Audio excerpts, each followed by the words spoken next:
Shalom, shalom, peuple de Dieu, shalom à vous qui me suivez en ce moment, vous qui me recevez depuis YouTube et ceux-là qui me reçoivent depuis Facebook. Que Dieu vous bénisse de partout où vous êtes connectés, vous qui me suivez depuis vos maisons, dans vos bureaux. Que Dieu vous bénisse d'avoir disposé de votre temps pour écouter ce message important que je suis venu vous apporter de la part de notre Seigneur Jésus-Christ.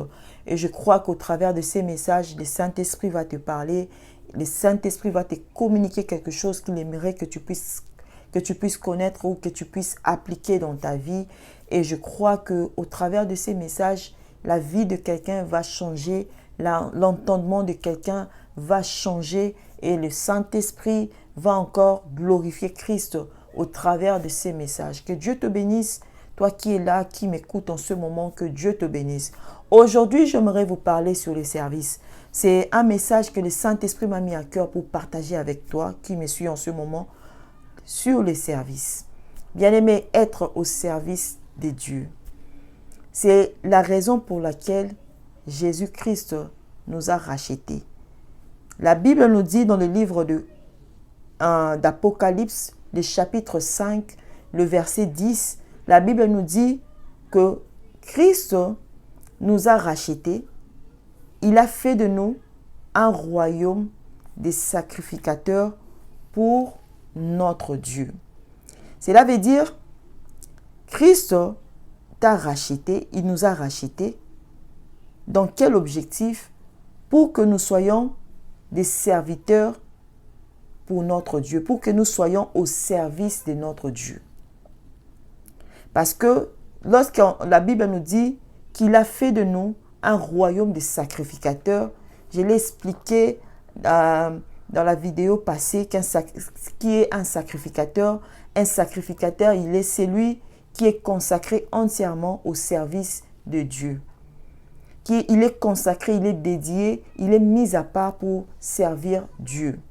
Alors, Christ nous a sauvés, il nous a rachetés par le prix de son sang pour nous mettre au service de notre Dieu.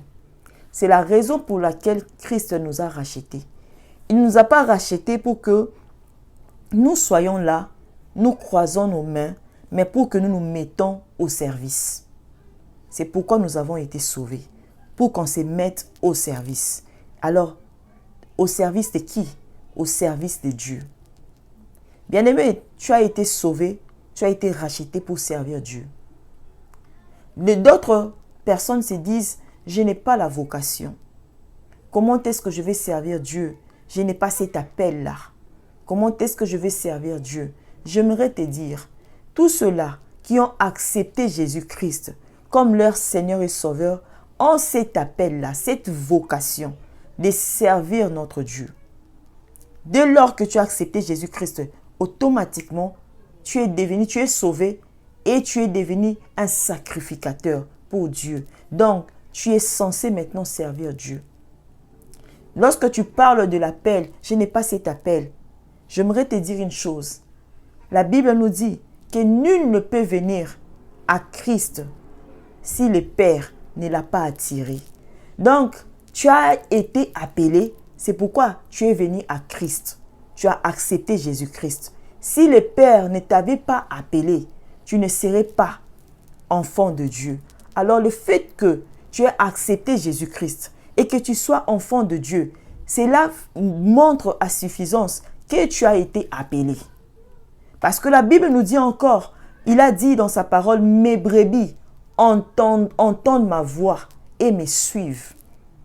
Le fait que tu as suivi Jésus, tu as accepté de donner ta vie à Jésus parce que tu as entendu un appel, une voix qui t'a appelé et tu t'es soumis à cette voix. Tu as suivi le son de cette voix. Tu as accepté Jésus-Christ. Alors pour le suivre, il fallait qu'il t'appelle d'abord. Alors cet appel ne se limite pas seulement lorsque tu entends cet appel, tu reçois Jésus. Cet appel te rend directement, fait de toi directement un serviteur. Le fait d'avoir accepté Jésus-Christ, tu deviens automatiquement serviteur de Dieu.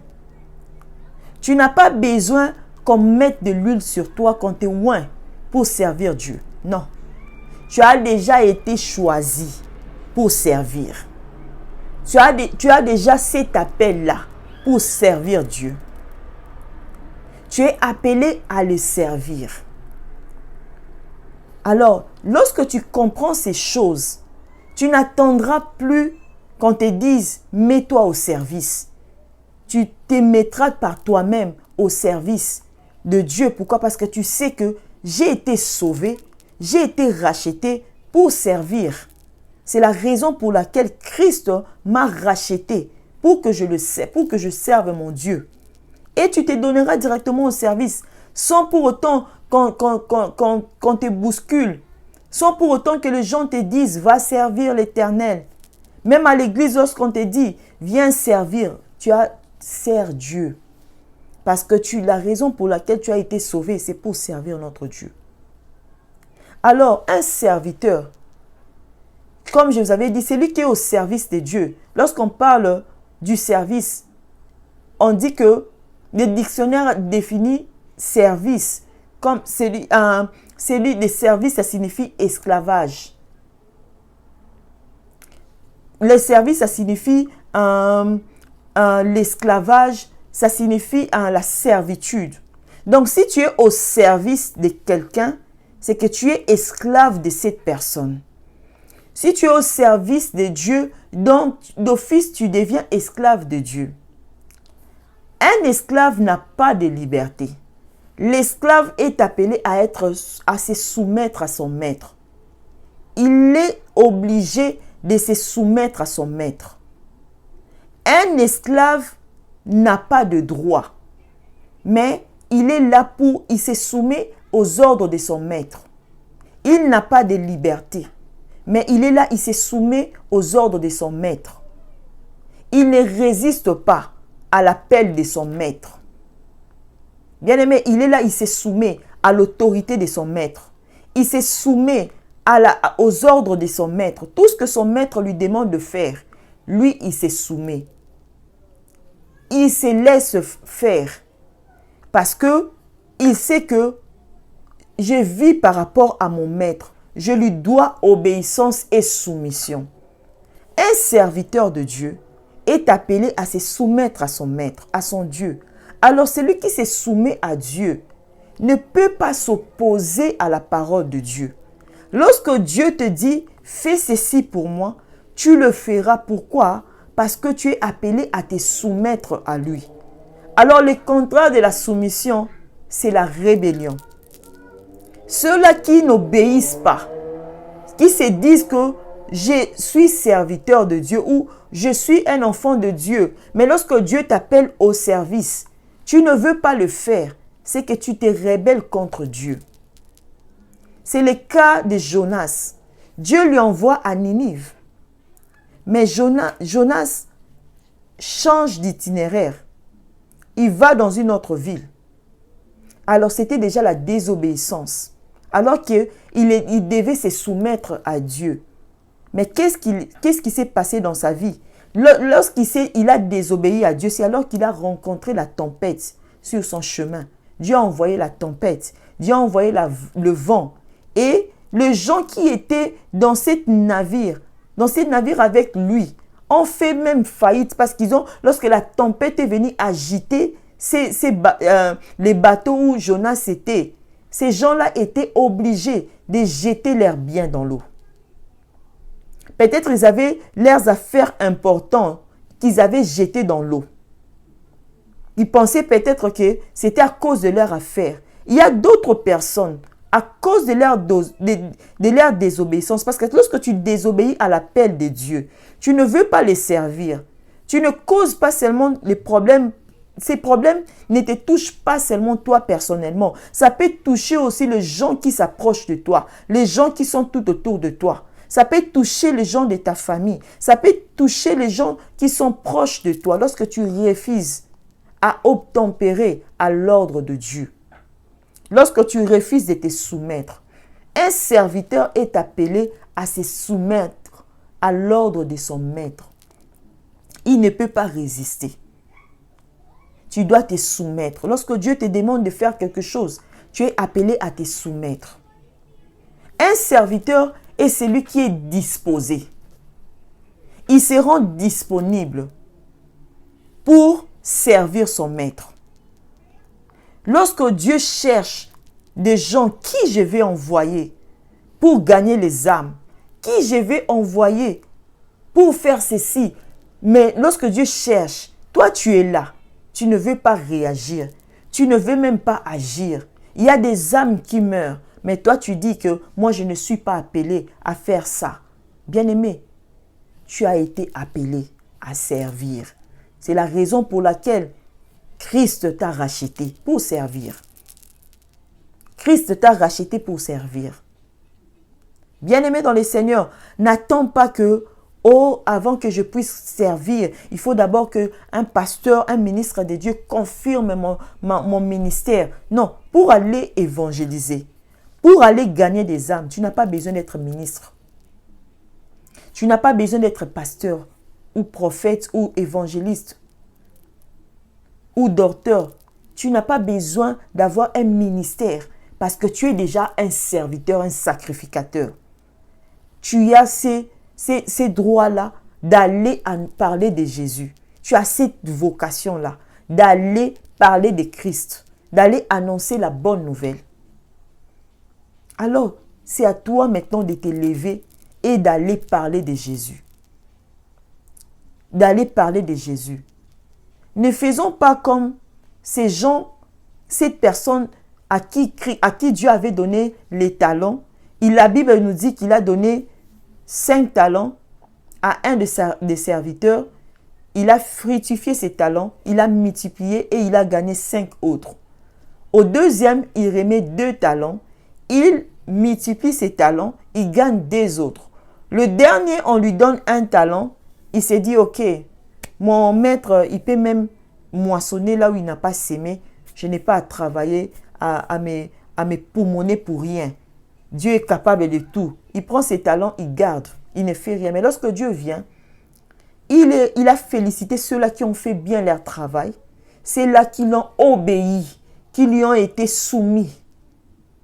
Et pour celui-là qui n'était pas soumis à lui, il lui dit, il appelle mauvais serviteur. Il fallait même, si tu ne voulais pas travailler, il fallait que tu prennes même les talents que je t'ai donnés, que tu mettes ça même à la banque parce que ça pourrait me produire les intérêts. Mais toi, tu as gardé ça. Il était appelé mauvais serviteur. Alors, nous ne voulons pas que ces jours-là, que Dieu nous appelle des mauvais serviteurs. Parce qu'il te demandera, en toi, il a mis des choses. Tu as quelque chose en toi que tu pourras communiquer aux gens. Tu as quelque chose que Dieu a mis en toi. La Bible dit, à celui qui dit que je n'ai rien, on notera même ce qu'il a. C'est qu'en nous, Dieu a mis quelque chose. Tu as quelque chose en toi que tu dois maintenant utiliser pour l'œuvre de Dieu, pour le service de notre Dieu. Peut-être Dieu t'a donné la facilité de parler. Bien-aimé, parle de Jésus. Peut-être dans ton milieu, les gens t'écoutent facilement. Tu te dis, moi si je parle, les gens ont la facilité de m'écouter. Utilise ça, parle de Jésus. Peut-être sur Facebook, tu es suivi de beaucoup de gens. Il suffit seulement que tu mettes une photo où tu souris. Tu as déjà 1000 likes, 1000 personnes qui aiment. Tu as déjà 500 qui aiment, 100 qui aiment. Profite de ça pour annoncer l'évangile, pour parler de Jésus. Tu es là peut-être sur Instagram, sur Snapchat, tu es suivi de beaucoup de gens. Profite de ça pour parler de Jésus. Tu ne peux pas rester dans un coin. Surtout des gens qui ont la facilité d'attirer la foule. Toi-même, tu ne comprends pas. Tu te dis, moi, même si je me mets quelque part, même au coin, il y a toujours des gens qui viennent, qui m'approchent. Mais utilise cela pour parler de Jésus. Bien-aimé, un jour, c'est un talent, c'est un don que Dieu a mis en toi. Un jour, il va te demander par rapport à ça. Il va te dire, c'est moi qui ai mis ces choses en toi. Mais tu n'as pas su l'utiliser. Tu as fait comme cet homme-là, à qui j'avais remis un talent, qui n'a pas pu l'utiliser et qui a gardé ça, qui n'a pas produit. Dieu n'aime pas perdre. Dieu s'est tellement investi en nous qu'il n'aime pas perdre. C'est pourquoi il est prêt. Il a parlé d'une histoire où il avait 100 brebis. L'une de brebis s'est égarée. Il a laissé les 99 pour aller chercher l'une qui s'était égarée, qui s'est perdue. Donc pour une âme, Dieu est prêt à tout. Pour le salut d'une âme, Dieu est prêt à tout. Vous allez remarquer que Christ, pour nous sauver, il a été prêt à laisser tout au ciel. Sa gloire, sa puissance, sa splendeur, son autorité, il a tout laissé au ciel pour descendre sur la terre. Il est devenu comme nous, sa créature. La Bible dit, on l'appelait même fils de l'homme parce qu'il n'avait même pas d'endroit où mettre sa tête. Il n'avait pas de maison. Il est devenu comme nous. La Bible dit, il était 100% homme, 100% Dieu. En tant qu'humain, il a senti la douleur, il a pleuré. Il y a des moments où Christ a pleuré. Où il a même dit, Père, éloigne de moi cette coupe. Il a laissé tout au ciel. Alors il était là pour servir Dieu. C'est lui-même notre modèle par excellence. Il nous a montré l'exemple du service. Il était là lui-même pour servir. Il était là pour se sacrifier pour que les âmes soient sauvées. Il était là, il s'est donné pour que les âmes soient sauvées. Il s'est rendu disponible. Il s'est d'abord soumis à l'ordre de Dieu. Il s'est d'abord soumis à l'appel de Dieu et il s'est rendu disponible. Il a dit, Père, envoie-moi. Lorsqu'on demandait au ciel qui est digne d'ouvrir les livres de vie et d'en rompre le sceau, la Bible déclare, dans le ciel, il y avait un silence absolu. Dans le ciel, personne ne parlait. Ces jours-là, les anges qui chantaient, qui ont l'habitude de chanter Hosanna, mais ces jours-là, il y avait un silence absolu. Personne n'a osé chanter. Les 24 vieillards qui disent Saint, Saint, Saint, n'ont rien dit ces jours-là. Sur la terre, personne n'a parlé. Sous la terre, rien du tout. Jusqu'à ce que Christ se présente, ils se disent, Père, envoie-moi. Il a répondu à l'appel du Père. Il est allé maintenant, il est descendu pour servir. Bien-aimés, nous sommes rachetés pour servir. La Bible déclare tel qu'il est, tel que nous sommes. Tel que Christ est, c'est tel que nous sommes aussi. Nous avons été sauvés pour servir. Alors, saisis cette opportunité. Toi qui te demandes, mais je n'ai pas la vocation. Je t'ai expliqué que tu as la vocation. Tu as l'onction en toi.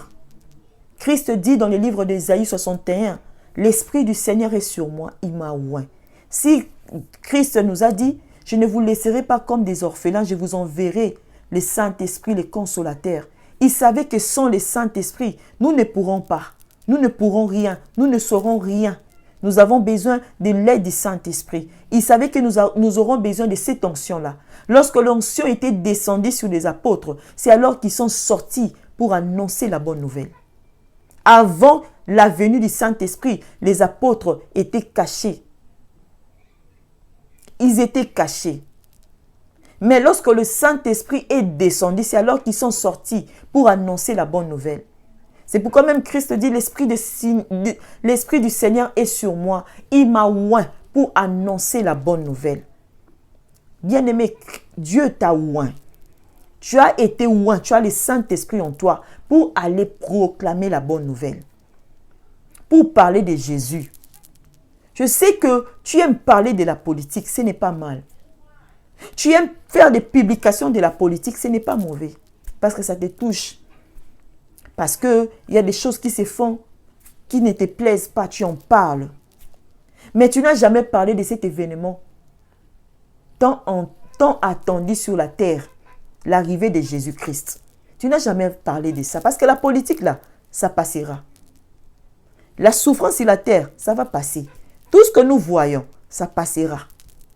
Mais la parole de Dieu, c'est ce qui est éternel. Et Christ revient bientôt. Il nous a rachetés pour être à son service, pour aller, pour que tout le monde, il a dit aux apôtres, allez, faites de toutes les nations mes disciples. Bien-aimés, là où Matthieu n'a pas pu atteindre, moi et toi, nous pouvons le faire. Là où Paul n'est pas arrivé, moi et toi, nous pouvons le faire. Bien-aimé, mais si tu n'arrives pas à comprendre ces choses pour t'élever et servir, bien-aimé, peut-être un message que tu peux partager ou tu peux publier sur ton statut Facebook peut changer la vie de quelqu'un. Mais tu es là, tu ne le fais pas.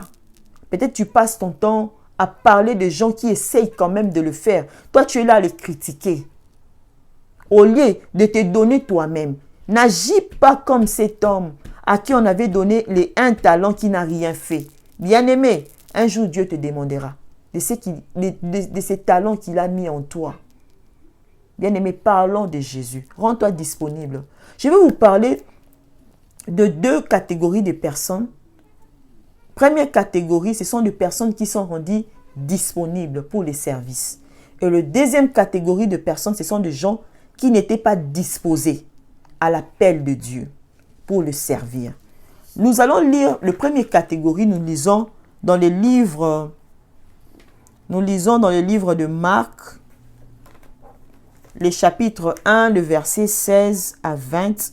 La Bible nous dit, en passant le long de la mer de Galilée, il vit Simon et André, frères de Simon, qui jetaient leurs filets dans la mer.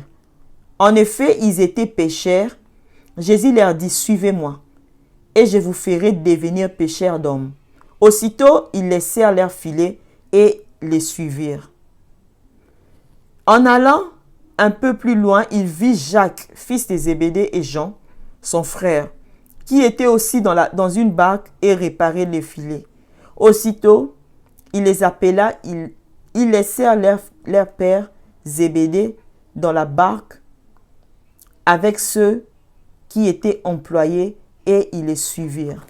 Amen, amen. Ça, c'est la première catégorie de gens dont j'aimerais parler maintenant. Des gens qui se sont rendus disponibles pour servir notre Dieu. La Bible nous dit que Christ était en train de passer, il a remarqué Simon et son frère qui étaient là en train d'arranger leurs filets, peut-être se préparer pour pêcher. Il leur demande, laissez ce que vous êtes en train de faire, suivez-moi. Je ferai de vous pêcheurs d'hommes. Ce qui m'a étonné dans ça, c'est quoi? Lorsque Christ les a appelés, aussitôt, ils se sont levés et ont suivi Christ, sans poser de questions, sans se demander où il nous amène, où nous allons. C'est ce que Dieu attend de nous. Lorsqu'il t'appelle, tu viens directement, tu le suis. Tu le suis d'abord, tu obéis. Tu le suis d'abord. Et ils ont obéi, ils ont suivi Jésus. Deuxième personne, les deux autres personnes, les 2 fils de Zébédée, ils étaient là, en train d'arranger leurs filets. Leur père était là et leurs serviteurs étaient là. Et lorsque Jésus les appelle, ils ont laissé leur père. Ils ont laissé les serviteurs dans la barque et ils sont partis. Ils ont fait la même chose. Ils se sont rendus disponibles. Ils se sont d'abord soumis à l'appel de Dieu. Ils ont répondu oui à cet appel. Et puis, ils ont fait quoi? Ils se sont rendus disponibles. Ils se sont disposés pour le suivre. Bien-aimés, ils n'ont pas posé des questions. Où est-ce qu'ils nous amènent? Où est-ce que nous allons? Ils l'ont seulement suivi. Parce qu'ils savent que lorsqu'ils ont suivi Jésus, ils ont d'abord reçu l'appel. Et puis après, ils l'ont suivi pour les servir. C'est pourquoi, c'est comme ça que nous devons faire. Et c'est de la même manière que Christ nous a rachetés. La Bible dit, il a fait de nous un royaume de sacrificateurs. Donc, il nous a appelés, il t'a appelé vers lui pour que tu le serves. Il a appelé Simon, il a appelé son frère, il a appelé le 2 fils de Zébédée pour qu'ils les suivent et les servent. C'est la raison pour laquelle il les a appelés. Christ n'appelle pas quelqu'un pour que cette personne croise ses mains. Non. S'il t'a appelé, tu as entendu sa voix et que tu l'as accepté dans ta vie, ce n'est pas pour croiser tes bras, mais c'est pour le servir. Cherche quelque chose que tu peux faire, mais sers Dieu. Parce qu'un jour, il te demandera pourquoi tu ne m'as pas servi. Il a dit à Pierre, Pierre, m'aimes-tu? Si tu m'aimes, paie mes brebis. Si tu m'aimes, prends soin de ce qui est à moi. Prends soin de mes œuvres. Prends soin de ce qui est à moi. Prends-en soin si tu m'aimes. Sers-moi. Ok? Si tu aimes Dieu, tu l'as accepté, sers-le. C'est la raison pour laquelle tu as été sauvé. Et deuxième catégorie de gens, la première catégorie, ce sont des gens qui se sont rendus disponibles. Ils se sont disposés pour suivre Jésus et les servir.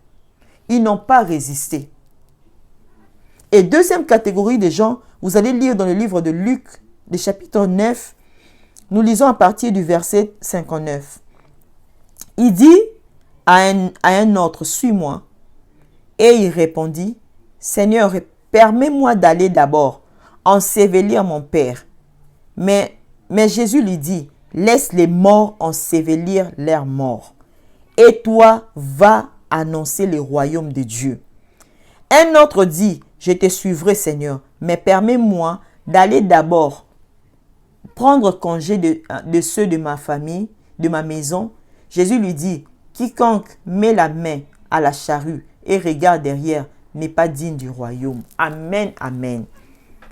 Jésus rencontre deux personnes, deux hommes. Il dit à l'un, suis-moi. Et lorsqu'il lui demande de le suivre, il commence à lui donner des raisons. Bon, j'aimerais bien te suivre, mais je dois d'abord aller enterrer mon père qui est mort. Je dois d'abord l'enterrer. Et puis, la deuxième personne, Jésus lui dit encore de le suivre. Il dit, bon, je suis prêt, j'accepte de te suivre, mais je dois d'abord aller prévenir ma famille, les préparer d'abord avant de te suivre. C'est ce que beaucoup font aujourd'hui. Au lieu de suivre, de répondre oui à l'appel de Dieu, au service, ils ont toujours des raisons à donner. Oh, je dois d'abord faire ceci. Il y a mon travail qui m'empêche de servir Dieu. Il y a les enfants qui m'empêchent de le servir. Il y a soit je n'ai pas une bonne vie. Moi, on me connaît déjà, ma réputation est salie ici.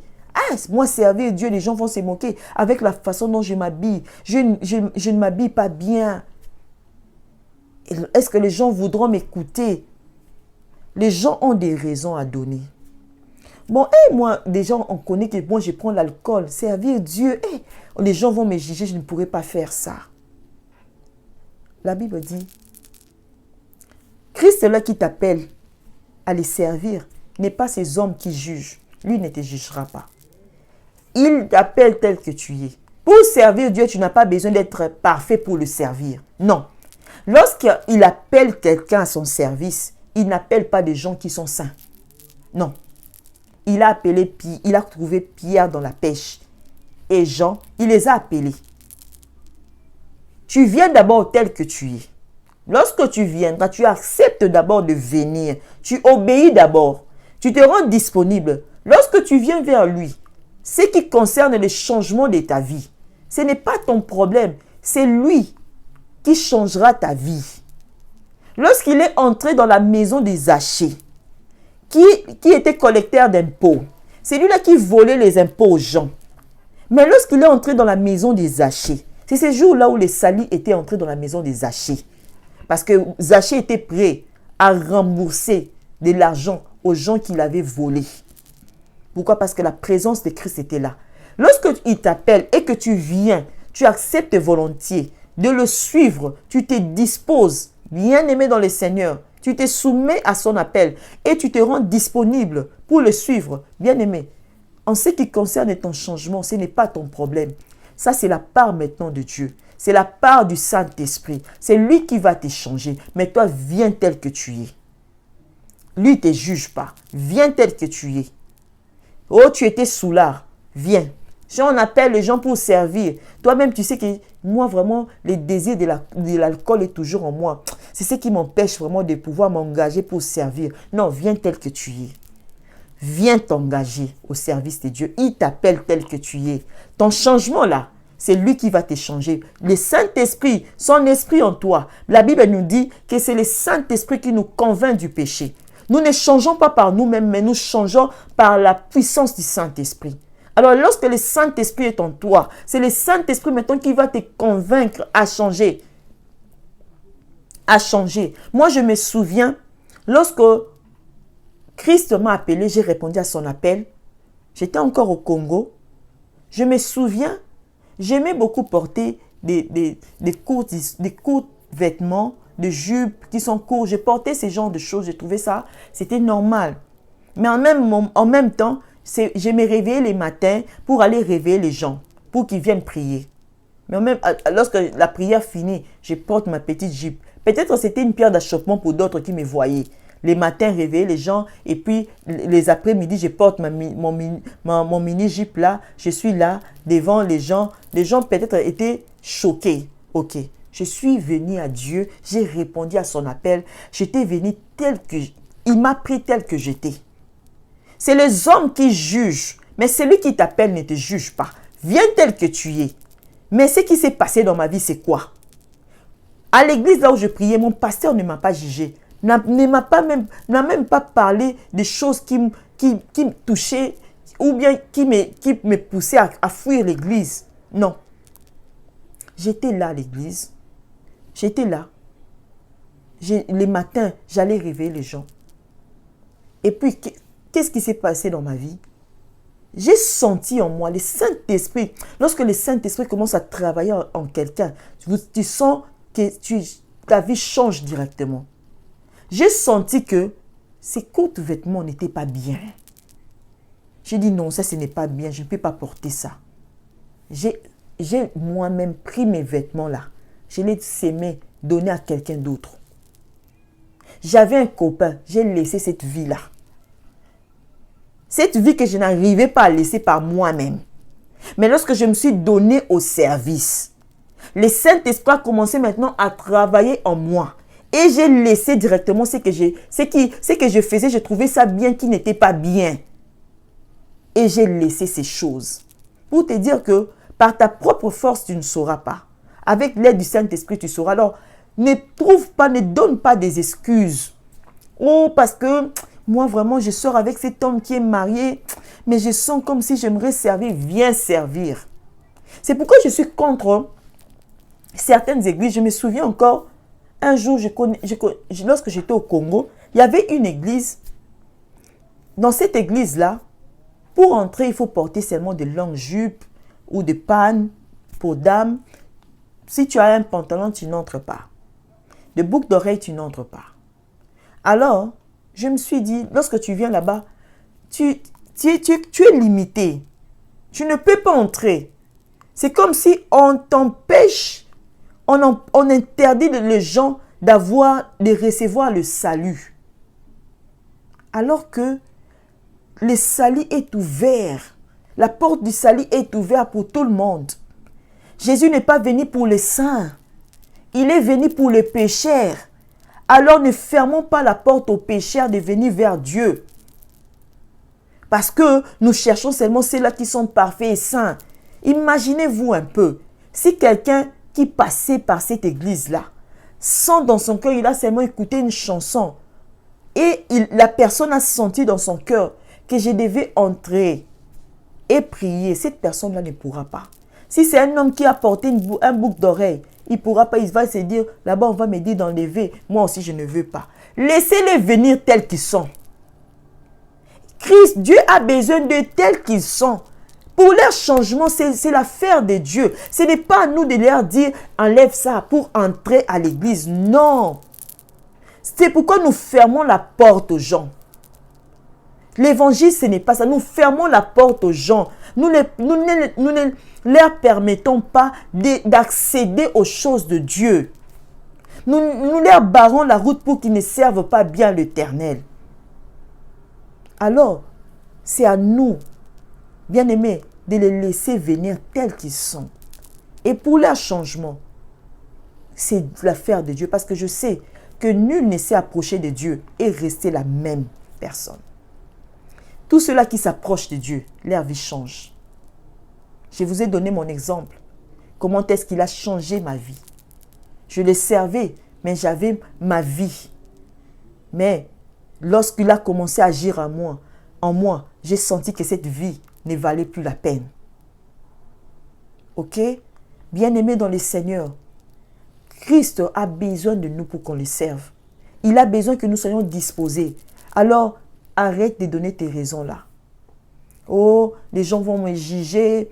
Oh, je dois d'abord arranger ma vie avant de le servir. Je dois d'abord arranger mes histoires, mettre tout en ordre avant de les suivre, avant de les servir. Non, viens tel que tu y es. Soit réponds à son appel comme tel que Simon-Pierre avait répondu à l'appel de Jésus. Il a laissé son filet, son travail et il a suivi sans se poser, se demander où est-ce que Christ nous amène. Bien-aimé, écoute, sois sensible à l'appel de Jésus. Agis comme un serviteur, soumets-toi et rends-toi disponible à son appel. Parce que tu es un serviteur. Toi qui te poses des questions, je n'ai pas un appel, je n'ai pas une vocation, tu l'as. Dès lors que tu as accepté Jésus-Christ, il a fait de toi un sacrificateur. Un sacrificateur, c'est celui qui est consacré, dédié entièrement pour Dieu, pour le service de Dieu. Alors tu es appelé à son service, sers Dieu. Sois soumis à son autorité, sois soumis à son appel. Lorsqu'il t'appelle, sois soumis à ses ordres, sois disponible. Que Dieu te bénisse pour ce message que tu as écouté. Et si ce message t'a béni, n'hésite pas de le partager avec d'autres personnes. Que Dieu te bénisse et surtout n'hésite pas de t'abonner sur cette chaîne. Et Dieu va encore te bénir davantage. Que Dieu vous bénisse. Que la paix du Seigneur soit dans vos vies et dans vos maisons. On se retrouve prochainement avec un autre numéro, toujours dans la même chaîne YouTube Bibet for Imam. Soyez bénis.